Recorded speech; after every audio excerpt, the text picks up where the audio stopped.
आज हमने इब्तिदाई उर्दू के सबक नंबर 11 नन्ही परी आज हमने पढ़ा। प्यारी सी नज्म है और आज हम वो नज्म पढ़ेंगे। क्या पढ़ेंगे?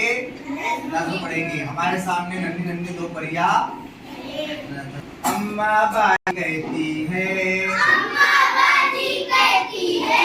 जान में परिया रहती है, अम्मा बाजी कहती है, जान में परिया रहती है, रात पर फैलाती है,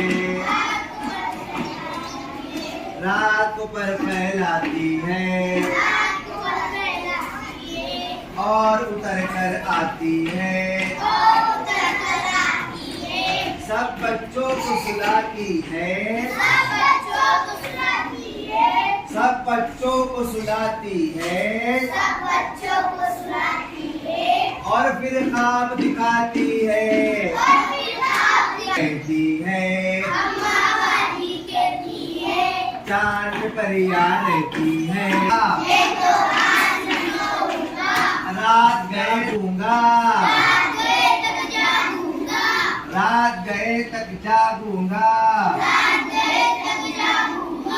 बाहर बाग में बैठूंगा, बाहर बाग में बैठूंगा, चांद की परिया देखूंगा, परिया देखूंगा,